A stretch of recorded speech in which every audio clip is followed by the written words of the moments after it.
premier problème que le chrétien rencontre, qui empêche aux chrétiens et aux enfants de Dieu d'entrer en possession de la grâce. Vous adorez ce que vous ne connaissez pas. Nous adorons ce que nous connaissons, car le salut vient des Juifs. Mais l'heure vient et est déjà venue où les vrais adorateurs adoreront le Père en esprit et en vérité.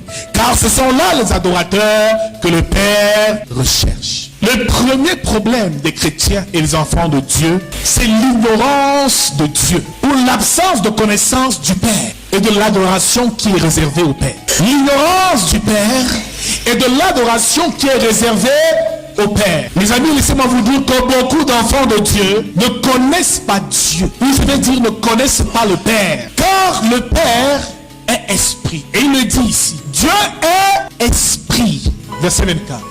Et il faut que ceux qui l'adorent en esprit et en vérité. Tout enfant de Dieu doit connaître le Père, doit avoir la révélation de l'adoration du Père. Romains 8, verset 14 nous dit que ceux qui sont conduits par l'Esprit de Dieu sont fils de Dieu. Dieu parle un langage spirituel. Dieu est esprit. Tous ceux qui veulent marcher avec lui doivent pouvoir être sensibles à sa voix et sensibles à la marche par l'Esprit. Beaucoup d'enfants de Dieu, malheureusement, n'ont pas la révélation de Dieu. Beaucoup de chrétiens n'ont jamais eu la révélation de qui est le Père. Comment peux-tu adorer ce que tu ignores? Et Jésus le fait savoir ici. C'est que tu ne peux mieux adorer l'Éternel ou le Père que si tu as sa révélation et sa connaissance. C'est pour cela que Moïse, quand il est arrivé au mont Horeb, Exode chapitre 3, il a rencontré l'Éternel. Il a dit, que vais-je dire à ce peuple? Je dirais que qui m'a envoyé? Il dit, je suis celui qui est. Je suis le Dieu d'Abraham,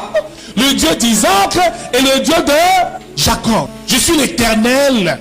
Voilà comment Dieu s'est révélé à Moïse. Le problème des enfants de Dieu, c'est qu'ils n'ont pas la révélation du Père qu'ils servent. Dès l'instant où tu as sa révélation, où tu as la pleine conscience de qui il est, dès l'instant où il se présente à toi, frère, tu commences à manifester et à parler un certain langage qui s'appelle là le langage de l'esprit. Ce qui veut dire qu'il faut être un homme spirituel. La Bible parle de l'homme animal, de l'homme charnel, mais aussi de l'homme spirituel, celui qui a la capacité de scruter les mystères et les profondeurs de Dieu. Quel nom porte ton Dieu? Comment dois-tu te présenter à lui? Comment dois-tu l'appeler? Comment dois-tu l'adorer? Comment recevoir de lui? Le chrétien, tout a été transmis par Jésus, mais se détourne de la connaissance du Père. Dans l'ancienne alliance, les hommes priaient et servaient Dieu.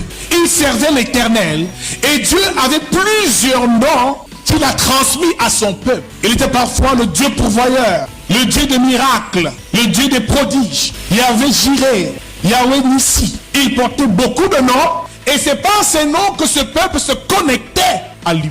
Ils avaient donc une alliance avec Dieu et une révélation de qui il était. Beaucoup d'enfants de Dieu se retrouvent à l'église parce qu'ils sont nés dans un environnement ou dans une famille où tout le monde croit en Dieu. Beaucoup de chrétiens reçoivent même le baptême parce que tout le monde se fait baptiser. Mais avons-nous reçu la connaissance du Père et du Dieu que nous servons? Cette révélation te permettra de savoir qui tu adores et de savoir comment l'adorer. Et que dans l'ancienne alliance, Dieu avait des serviteurs. Les prophètes étaient des serviteurs de Dieu. Les rois étaient des serviteurs de Dieu. Les sacrificateurs étaient des serviteurs de Dieu.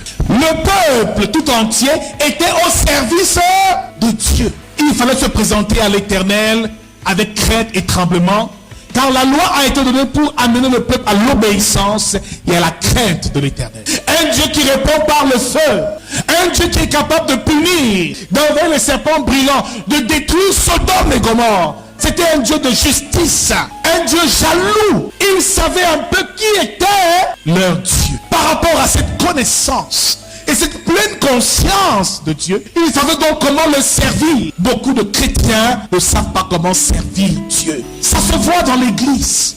Ne savent pas quelle attitude avoir devant Dieu. Beaucoup viennent en retard au culte.